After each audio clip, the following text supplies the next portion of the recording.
할렐루야. 우리는 신앙생활을 하면서 잘 아는 것도 많이 있지만 잘 모르는 것도 많이 있습니다. 또 잘 믿는 것 같지만 잘 믿지 못하는 것도 많이 있어서 오늘 저는 제일 중요한 말씀을 전하고 또 들으려고 합니다. 우리 예수 믿는 사람에게 제일 중요한 것은 하나님의 존재를 믿는 것이에요.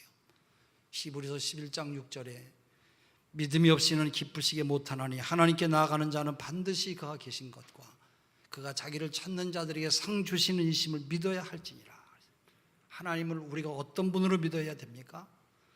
우리가 고백한 사도신경에 있는 것처럼 나는 전능하신 아버지의 하나님 천지의 창조주를 믿습니다. 하나님은 전지에 전능하신 분으로 천지를 창조하신 하나님이에요.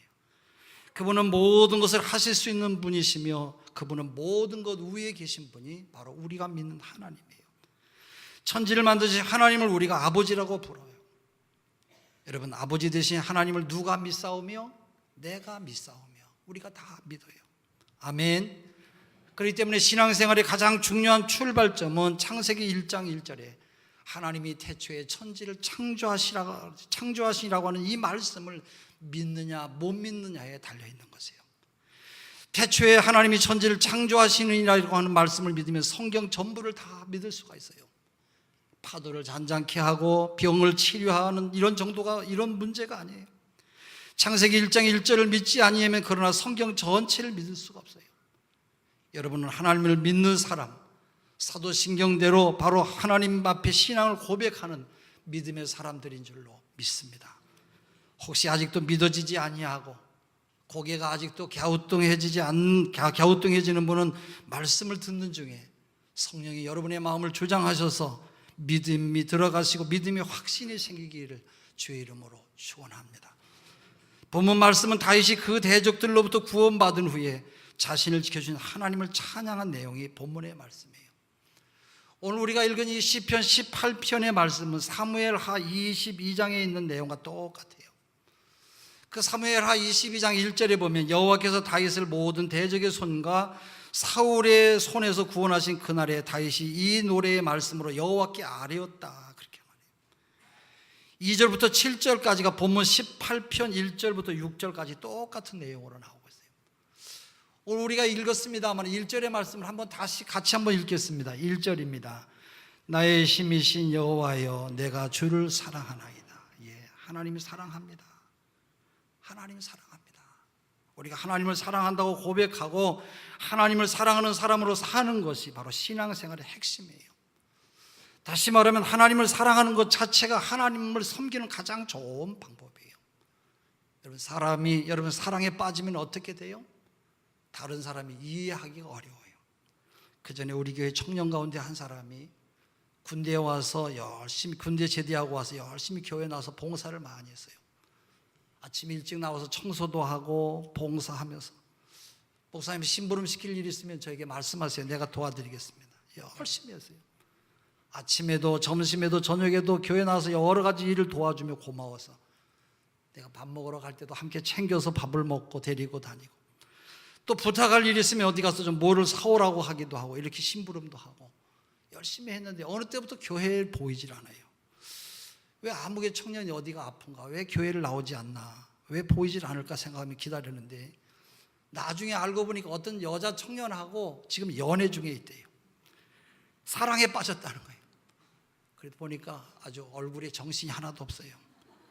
열심히 하던 그런 옛날의 모습을 온데간데 없고 얼굴을 보면 항상 그전에 웃지도 않았는데 미소가 흐르고요. 어느 때는 바보처럼 혼자 싱긋 웃기도 하고요. 또 어디를 갔다가는 한참 있다가 오기도 하고 내가 아마 또 만나러 갔나 보다 그렇게 생각했어요. 그때 제가 생각하고 깨달은 것은 사람이 사랑하는 사람이 되면 사랑하는 사람이 있으면 저렇게 되는구나 그런 생각을 했어요. 여러분 사랑에 빠진 사람은 그래요. 우리가 하나님을 사랑하는 것도 똑같아요. 하나님께서는 예배하는 사람을 만나 주신다고 했어요. 여러분이 하나님을 만나기 위해서 예배 자리에 와 있습니다마는 하나님이 여러분을 만나 주세요. 그러므로 하나님을 사랑하는 사람인지 아닌지 알 수 있는 방법이 하나님을 만나는 바로 이 예배 자리에 있는가 없는가 하는 것을 보면 알게 돼요. 그래서 교회에서 교역자들이 예배 시간마다 여러분이 오셨는지 안 오셨는지 출석을 체크하는 것은 여러분이 하나님을 얼마나 사랑하는지 아닌지 알기 위함인 것이에요. 여러분, 하나님을 사랑하는 사람으로 예배에 참석하는 것을 늘 기쁘게 여기시고 예배를 여러분 즐거이 하나님 앞에 참석할 수 있기를 바랍니다. 주의 이름으로 모이는 예배를 피하지 말아야 돼요. 히브리서 10장 25절에 모이기를 피하는 어떤 사람들의 습관과 같이 하지 말고 그랬어요. 그리고 사람이 사랑하면 사랑하는 사람이 원하는 것이 무엇인지를 알고 싶어요.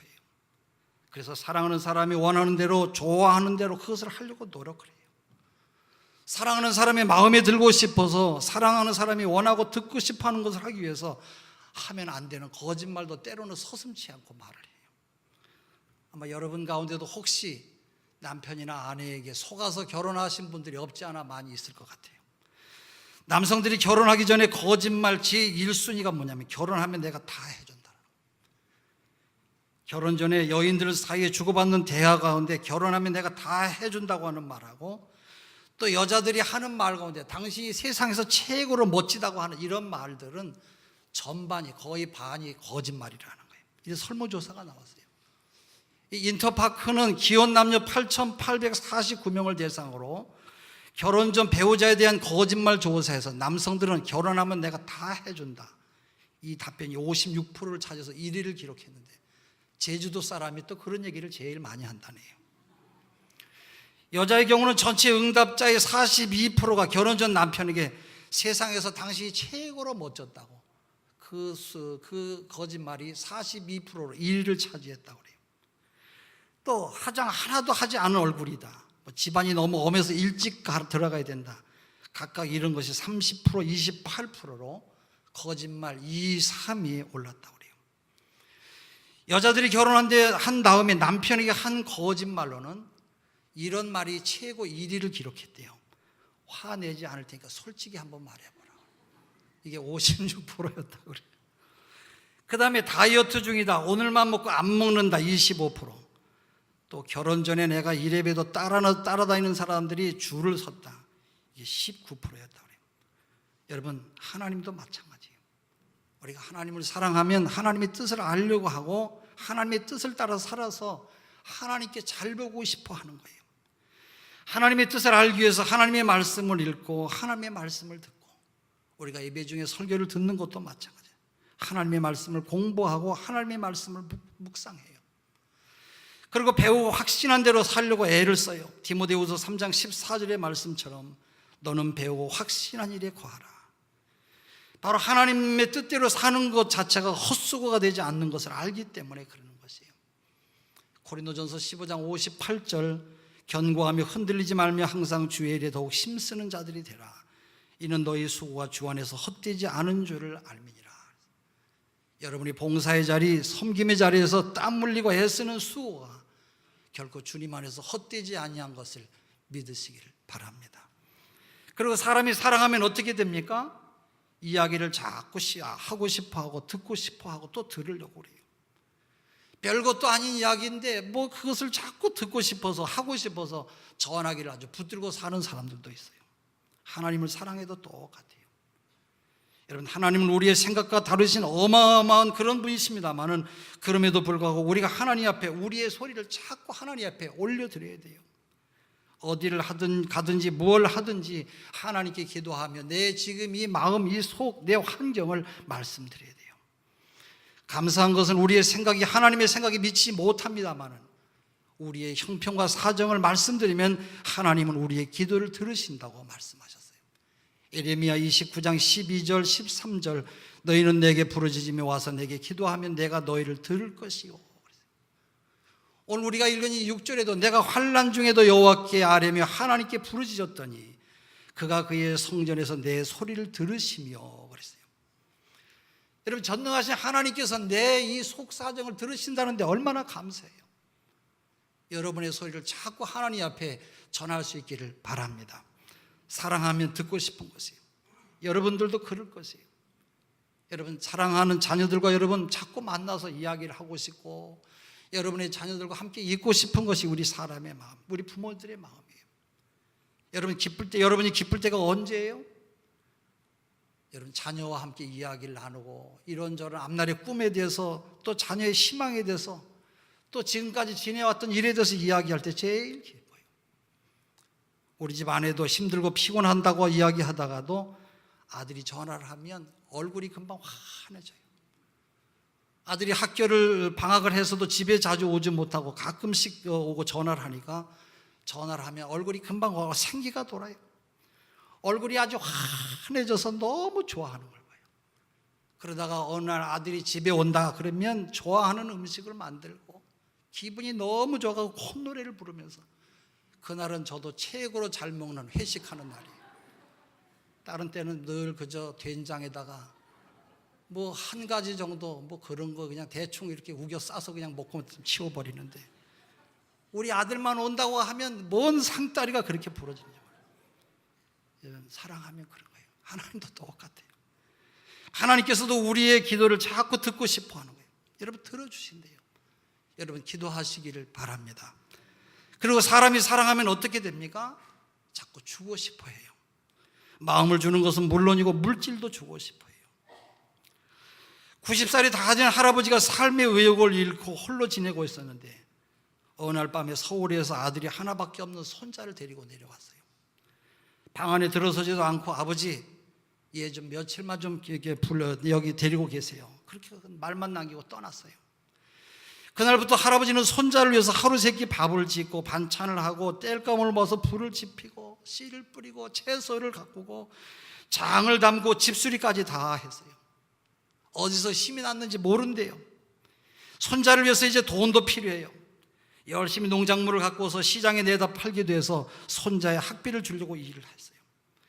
갑자기 할아버지가 아버지의 역할로 바뀌고부터 젊어진 기분이에요. 시간은 번개처럼 흘러서 하루하루가 바쁘게 지나가서 3년이 지나갔는데 어느 날 서울의 아들이 다시 와서는 아버지에게 두툼한 봉투를 내어놓았어요. 그날 밤에 아들은 자초지종을 다 이야기하고 다음날 새벽에 손자와 함께 바로 서울로 떠났어요. 그날부터 할아버지는 삶의 의욕을 잃고 말았어요. 끼니도 거른 채 그냥 마냥 방에 누워만 있었는데 2주일이 지난 후에 할아버지는 혼자서 먹지도 않고 누워만 있다가 그만 영면하고 말았다고 그래요. 사랑할 사람이 떠나니까 삶의 의욕을 상실한 거예요. 사람들이 생각합니다. 사랑받지 못해서 소외돼서 자살했다고 말합니다만 여러분, 아니에요. 사랑할 사람이 없으면 죽고 싶은 것이에요.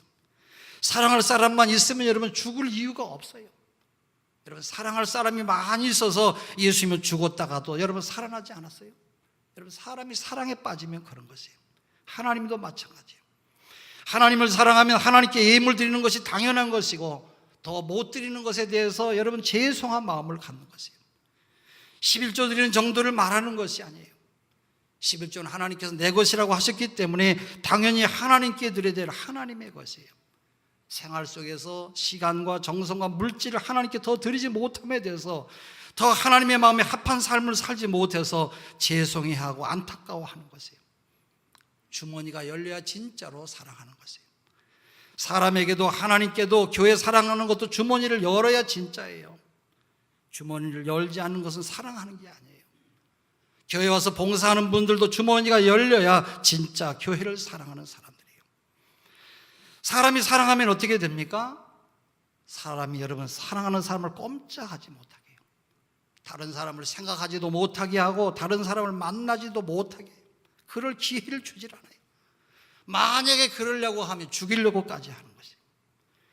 하나님을 사랑하는 사람도 하나님이 질투하시는 분인 것을 알아야 될 것이에요. 출애굽기 20장에 보면 그것들에게 절하지 말며 그것들을 섬기지 말라. 나 여호와 너희 하나님은 질투하는 하나님이신지요. 출애굽기 20장 5절. 또 출애굽기 20장 3절에는 그래서 하나님께서는 하나님 이외의 신들을 있게 하지 말라 그랬어요. 우상을 만들지 말고 어떤 형상도 만들어서 그것에 절하지 말라고 출애굽기 20장 4절에서 말씀하고 있어요. 하나님께서 얼마나 우리를 사랑하시면 다른 것을 쳐다보지도 말라고 했겠습니까? 우리나라가 일본의 식민지 아래에 있을 때 일본 천황신인 동방요배를 만들어 놓고 모든 백성들을 신사참배를 강요했어요. 거기에 반대하고 하나님 이외에 다른 것을 섬기지 말라고 하신 하나님의 말씀을 따라 많은 기독교인들이 신사참배를 거부했어요.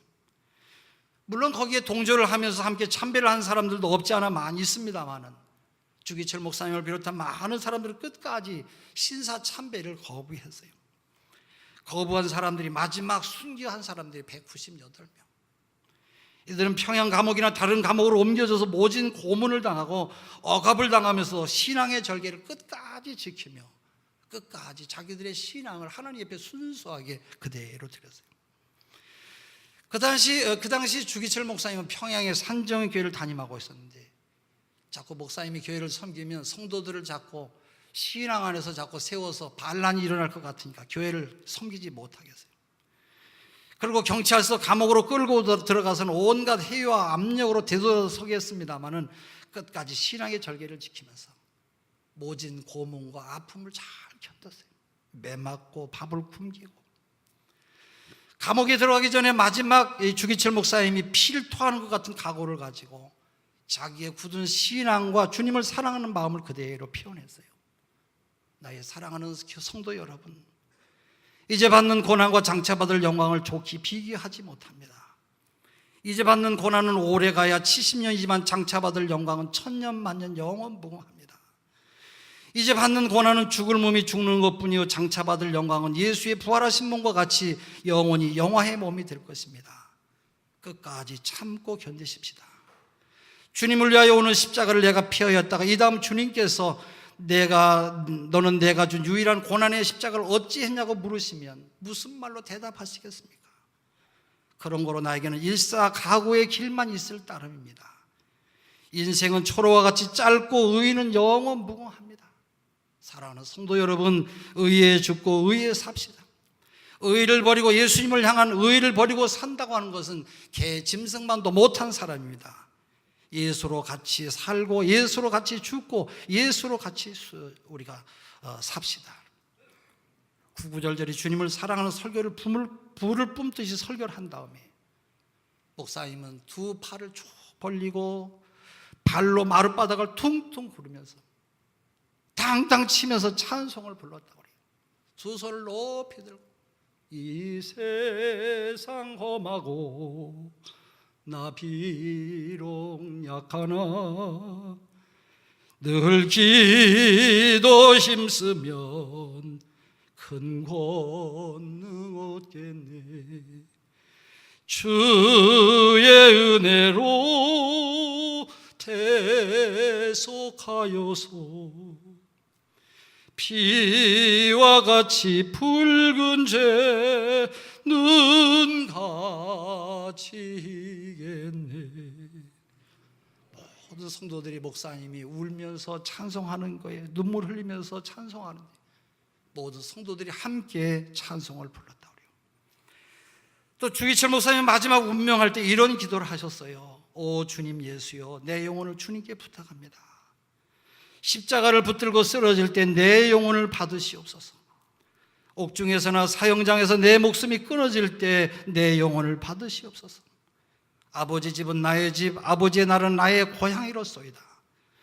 더러운 땅을 밟던 내 발을 씻어서 나로 하여금 하늘나라 황금길에 걷게 하시고 죄악 세상에서 부대끼던 나를 깨끗하게 하사 영공의 존전에 서게 하여 주시옵소서. 내 영혼을 주님께 부탁합니다. 주 목사님은 하나님께 다 드리고 가셨어요. 그분처럼 하나님을 사랑하는 사람이 또 있을까? 이 시대가 그럴까 생각을 해봤어요. 하나님의 사랑에 빠진 그러한 분을 여러분 세상 사람들이 보면 미쳤다고 할 것이에요. 그러나 그런 믿음의 귀한 믿음의 이 하나님을 사랑하는 믿음 때문에 하나님께서 우리 민족을 복 주신 줄로 믿습니다. 하나님께서는 하나님의 자녀된 자들이 영접하는 자, 곧 그 이름을 믿는 자들에게는 하나님의 자녀가 되는 권세를 주셨다고 요한복음 1장 12절에 말씀하고 있어요. 또 하나님의 은혜로 구원받은 백성들이 하나님보다 더 사랑하는 어떤 대상이 있는 것을 싫어하세요. 왜? 하나님은 그만큼 우리를 사랑하시기 때문에 그래요. 그래서 하나님을 우리가 표현할 때 하나님은 사랑이라고 그렇게 말해요. 요한일서 4장 16절에 하나님이 우리를 사랑하시는 사랑을 우리가 알고 믿었노니 하나님은 사랑이시라. 사랑 안에 거하는 자는 하나님 안에 거하고 하나님도 그 안에 거하시느니라. 그러므로 예수 믿는 우리는 하나님 안에 거하는 것이고 우리가 하나님을 사랑하고 살면 하나님은 우리와 함께 계시는 것이에요. 요한일서 4장 15절 6절 아버지가 아들을 구주로 보내신 것을 우리가 보았고 또 증언하노니 누구든지 예수를 하나님의 아들이라 시인하면 하나님이 그 안에 거하시고 그도 하나님 안에 거하느니라. 하나님을 사랑하는 사람은 그 안에 그분도 계시기 때문에 두려움이 없어요. 여러분, 사람도 마찬가지예요. 사람이 사랑에 빠지면 두려움이 없어져요. 산을 사랑하는 사람을 보세요. 죽어도 가요. 죽을 줄 알면서도 또 산에 올라가요. 사람을 사랑해도 두려움이 없어져요. 몰래 드나들고 부모를 속이고 욕을 먹기도 하고 매를 맞기도 하면서도 여러분 사랑하기 때문에 그런 것이에요. 그러므로 진정으로 하나님을 사랑하는 사람이라고 하면 어떤 것도 두려워하지 않아요. 요한일서 4장 18절 사랑 안에 두려움이 없고 온전한 사랑이 두려움을 내어 쫓나니 두려움에는 형벌이 있음이라. 두려워하는 자는 사랑 안에서 온전히 이루지 못하였느니라. 하나님을 사랑하는 사람인데도 세상을 두려워하고 근심하며 염려하고 산다고 한다면 그는 아직도 하나님을 온전히 믿지 못하고 하나님을 온전히 사랑하지 못한다는 증거예요. 하나님을 사랑하는 사람은 두려움이 없어요. 시편 118편 6절 여호와는 내 편이시라. 내게 두려움이 없나니 사람이 내게 어찌할꼬. 여호와께서 내 편이 되사 나를 돕는 자 중에 계시니 그러므로 나를 미워하는 자에게서 보응하시는 것을 내가 보리로다. 여러분의 자녀들에 대해서 다른 사람이 여러분 자녀를 칭찬하면 얼마나 기분이 좋아요. 집사님, 권사님 참 애기 너무 잘 키우셨네요. 권사님 너무 반듯하게 잘 키우셨네요. 얼마나 좋아요. 여러분 좋으시지요? 칭찬을 한 번도 안 들어보셨어요? 저는 우리 아들이 잘 컸다고 누가 그러는데 너무 좋아가지고 저녁밥도 먹기가 싫더라고요. 얼마나 좋아요. 아무리 그러나 여러분 속을 썩이고 마음에 안 들어도 누가 내 자식에 대해서 흉을 보면 어때요? 속상해요. 그 사람이 미워지는 거예요. 하나님도 똑같아요. 우리가 예수를 믿음으로 하나님의 자녀가 되는 권세를 받았어요. 우리는 이미 하나님을 아버지라고 부르면서 천국 백성이 되었어요. 그러면 사람들이 우리에게 축복해야지 사람들이 우리를 저주하고 손가락질하면 그 사람은 벌을 받아요. 여러분이 하나님의 자녀가 맞다고 하면 하나님께서 여러분을 축복하는 자를 축복하시고 여러분을 저주하는 사람을 저주하신다고 창세기 12장 3절에 말씀하셨어요. 너를 축복하는 자에게는 내가 복을 내리고 너를 저주하는 자에게는 내가 저주하리니 땅의 모든 족속이 너로 인하여 복을 얻을 것이니라 하신지라. 아브라함에게 하신 말씀이지만 오늘 우리들에게도 주시는 말씀인 줄로 믿습니다. 하나님께서는 하나님의 자녀된 우리를 사람들이 축복해 주기를 원하세요. 서로 축복하며 귀하게 여기며 사랑하며 살 수 있기를 바랍니다. 혹시 나를 괴롭히고 손가락질해도 무시해도 여러분 신경 쓰지 마세요. 왜냐하면 하나님께서 우리를 당신의 자녀로 삼아주셨기 때문에 그래요. 오늘 성경에 하나님은 어떤 분이라고 말씀하십니까? 하나님은 반석이요 요새다 그랬어요. 반석과 요새는 보호를 받기 위해서 도망할 수 있는 높은 곳에 만들어 놓은 피난처를 말해요. 하나님께 피하는 것은 커다란 바위 뒤에 숨거나 사람이 만든 요새에 숨는 것보다 낫다는 것을 말해요. 그리고 나의 방패와 산성이라고 그랬어요. 이것은 군사적인 용어로서 적으로부터의 보호와 구원을 나타내는 말이에요. 그리고 구원의 뿔이라고 그랬어요. 짐승의 뿔은 힘을 상징하지요. 또 그래서 짐승의 뿔은 통치자를 상징하는 것이 되기도 했어요. 시편 148편 14절, 다니엘서 7장 8절, 11절, 20절, 21절, 뭐 또 그 외에도 여러 군데 있어요. 시편 기자가 표현한 하나님은 한마디로 구원해 주신 하나님이에요. 시편 18편 3절 내가 찬송을 받으실 여호와께 아뢰리니 내 원수들에게서 구원을 얻으리로다. 어떻게 구원해 주시느냐? 우리 그 6절의 말씀을 한번 같이 읽을게요. 본문 6절입니다. 우리 다 같이 읽습니다. 시작. 내가 환난 중에서 여호와께 아뢰며 나의 하나님께 부르짖었다. 그가 그의 성전에서 내 소리를 들으시며 그의 앞에서 나의 부르신 짖음에 그의 귀에 들렸도다. 예, 들렸도다. 여러분이 기도하는 소리를 하나님께서 들으신대요. 믿으시기를 바랍니다. 믿음을 가진 사람은 믿음을 품고 믿음의 눈으로 보고 믿음으로 말을 해요. 믿음의 눈을 가진 사람은 잃어버린 것이나 날린 것에 대해서 연연하지 않아요. 절망을 늘어놓지 않아요. 부정적인 말을 앞세우지 않아요. 하나님께서 나와 함께 하시는 것을 알기 때문에 어떤 상황에서도 낙담하지 않아요. 그분이 아무리 목사이고 장로라고 해서 오래 믿어 직분을 받았다고 할지라도 믿음이 없다고 하면 무슨 일이든지 믿음으로 하는 일에 앞장서면 안 돼요. 믿음이 없으면 회의할 때도 말하지 말아야 돼요. 믿음이 없는 사람들은 안 될 것, 힘들 것, 문제와 절망을 예측하고 말하고 일하기 때문에 안 되면 당연하다고 말해요. 또 일이 잘 되면 이상하다고 말해요. 믿음이 없는 사람은 기도하자고 해도, 전도하자고 해도 믿음이 없는 사람들을 앞세우면 안 돼요. 일이 안 되기 때문에 그래요. 사랑하는 성도 여러분, 실패와 과거와 자신을 돌아보지 마시고 하나님께서 보여주실 기적과 감동의 미래를 바라보시며 나아갈 수 있기를 바랍니다. 우리는 하나님을 의지하며 살아야 돼요. 때로는 물질과 권력이 우리를 구원해 주는 줄로 착각해서 잘못된 길로 가기도 해요. 그러나 만물을 주관하시는 분은 우리 하나님이세요. 그렇기 때문에 우리가 하나님께 기도해야 되는 것이에요.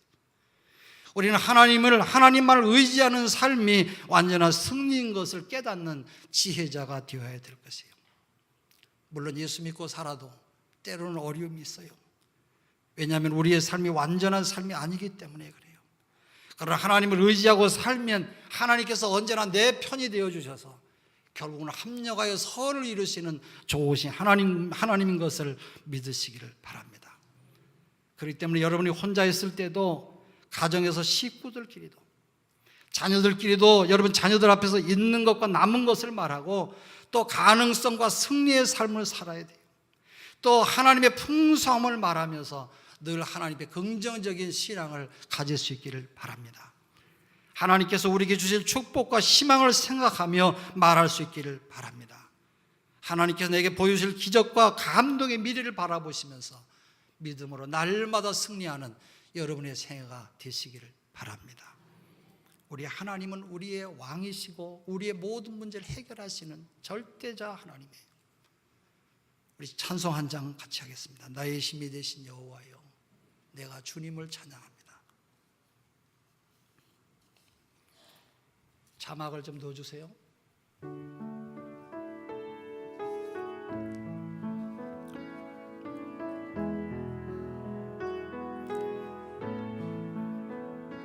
나의 힘이 되신 여호와, 내가 주님을 사랑합니다. 주는 나의 반석이시며 나의 요새시라. 주는 나를 건지시는 나의 주, 나의 하나님, 나의 피할 바이시오, 나의 방패시라.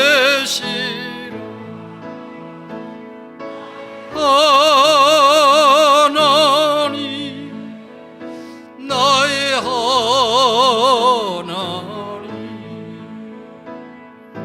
구원의 뿌리시오,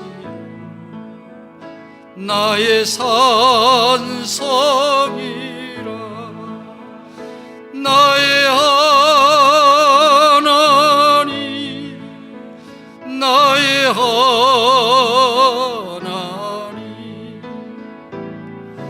그는 나의 여호와. 아멘. 나의 곳에 2절 합니다. 나의 생명이 있음, 나의 생명이 있으며 내가 주님을 찬양합니다. 주는 나의 의지시라. 주는 나를 이끄시어 주의 길 인도하시며 나의 생의 목자 되시니 내가 따름이라.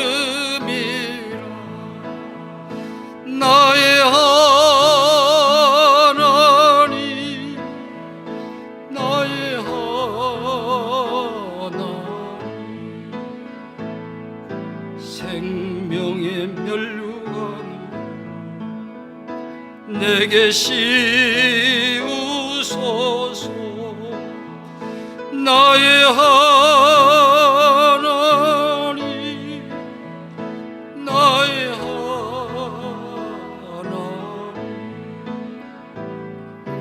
그는 나의 나의 구세주. 기도하겠습니다. 환난 많고 어려움 많은 이 세상에서 말씀을 통하여 우리에게 힘을 주시고 능력을 주시고 소망이 되게 하심을 감사드립니다. 아버지 하나님, 믿음과 권능 아래 살아가는 저희들 되게 하시고 날마다 우리의 기도를 들으시고 위로하시며 길을 열어주신 하나님을 의지하는 하나님의 백성들로 승리케 하여 주시옵소서. 성도들의 모든 가정의 문제, 사업의 문제, 생업의 문제, 자녀의 문제가 해결되게 도와주시옵시고 베풀어 주신 주의 은혜 때문에 날마다 감사하는 신앙으로 살게 하여 주시옵소서. 예수 그리스도 이름으로 기도합니다.